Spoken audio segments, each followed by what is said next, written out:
Just a panoramic shot of the interior of the Warren Paving Smith pit. You can see it's well graded off, and nature's taking its course, various willows and trees beginning to creep in around the water's edge.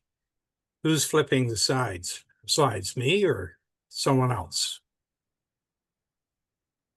Good. This is a contacts map. You can see a large text box, Warren Paving Smith pit, yellow square there.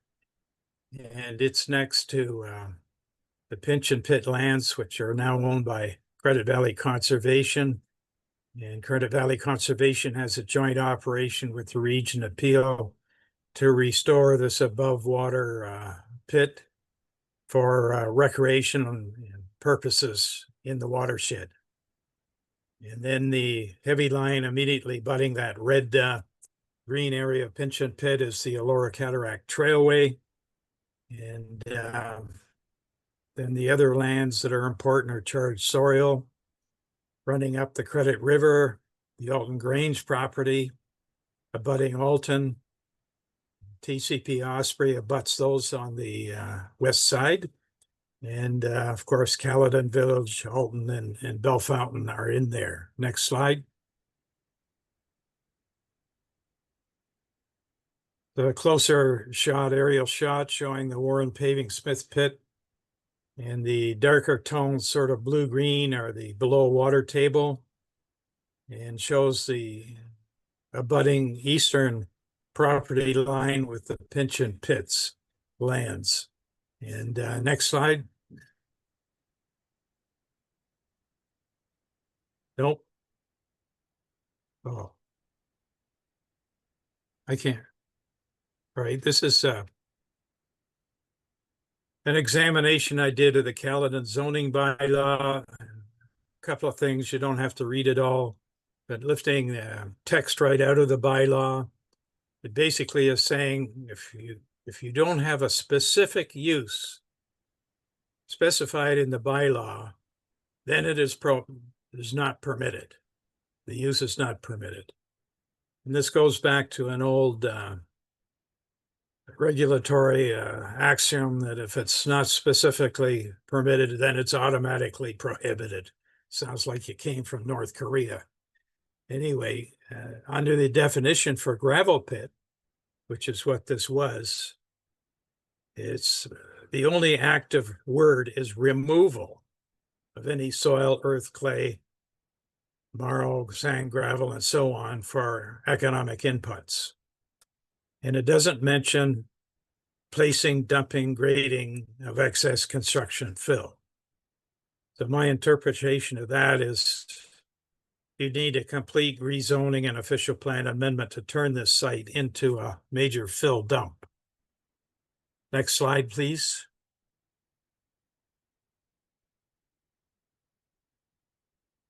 This is the general goals of the Pits to Park Pinch and Pit Restoration Project, which includes beneficial reuse of excess soils, enhanced ecological restoration. There's some very interesting semicircular kettle lakes around the bottom of the property that were not excavated, a new conservation area, public access, recreation opportunities, nature appreciations, and so on. I'm saying that the Warren Paving Smith pit enhances the new conservation area's goals of the CVC Pits to Parts project. Next slide, please. Nature's taking its course. We have some swans there. Of course, the ubiquitous Canada geese. Next slide, please. The Region Appeal back in this is CVC's slide. They have a conservation area strategy, and they're emphasizing the need for a large green space supply per person. They've used World Health Organization numbers and ratios to look at this, and there's various percentages and very large hectareage of new lands that are required. This Warren Paving site would fit right into that criteria for CVC. Next slide, please. Now, I decided to include the whole motion in 3 slides here. I'm not going to read it, but I thought it would be important to have a copy of that as part of the webinar somewhere. So if we could flip through the next 2 slides. Another one. Another one. Now, I made a list of concerns with the Caledon Strong Mayor's motion for filling the Warren's Paving Smith pit. Firstly, it's in favor of an unnamed prominent developer within Caledon and the GTA, with fill created from their development sites across Caledon and the GTA. There's no fill application submitted. No estimate of fill quantity. And I see attached estimate I made. No established robust fill quality protocol is mentioned. Studies and plans referred to have no town terms of reference or standards. Applicants then may determine their own standards and terms of reference. In other words, basically write their own ticket. A requirement for a dewatering plan, but no requirement for a hydrogeological studies to determine the direction and volume of groundwater flows. The property is zoned extractive industrial MX, which only permits removal of materials, not placing, dumping, and depositing. And the fill quantity is estimated at over 6,332,000 cubic meters. And at 22 cubic meters per triaxle dump truck, you've got basically 288,000 loads of material. And having that vast quantity of material coming on site would then become the dominant land use, requiring an official plan amendment and rezoning amendment, not just a fill permit. Next slide, please. The motions arbitrarily set aside the town's Caledon fill bylaw, section 11, which restricted the placing of fill for agricultural improvement uses only. So agriculture A1, 2, and 3. And this bylaw is very robust, and it's protected the town all over the town from having various fill dumps occurring.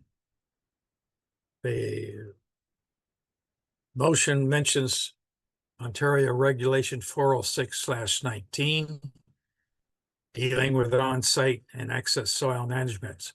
But these provide minimum standards for fill, while detailed excess fill protocols are omitted from those.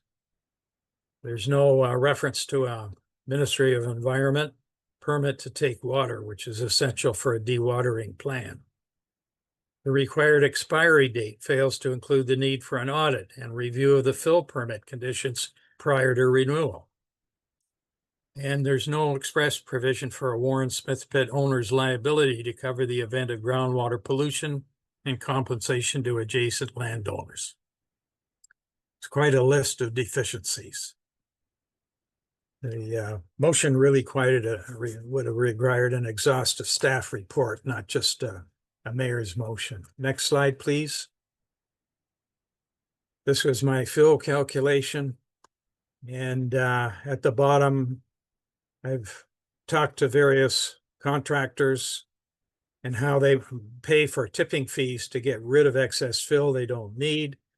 And their tipping fees range from $50 to $100 a load. So gross revenues ranging from a low of $14,400,000 to $28 million, basically $800,000. So there's some heavy money and benefits involved in this mayor's motion in favor of an unnamed developer. Next slide, please. Now, this is a bit wordy, but very important. It sums up something about interesting points about democracy here. And public interest theory deals with conceptions of representative democracy and the role of government. Regulation, according to public interest theory, is assumed to benefit society as a whole, rather than a particular vested interest. The regulators are considered to represent society's interest rather than the private or particular regulated entities. And this is a big issue, and on my position on Gravel Watch is the whole regulatory environment seems to be in favor of the extractors, not the public.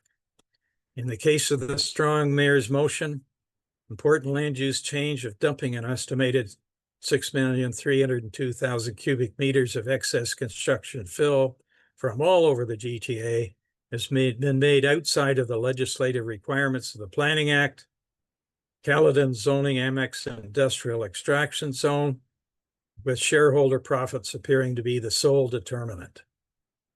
The majority of Caledon Council appears to have voted directly opposite to the general rule, where regulators are considered to represent society's interests in a balanced and independent manner, in favor of an unnamed prominent developer within Caledon and the Greater Toronto Area.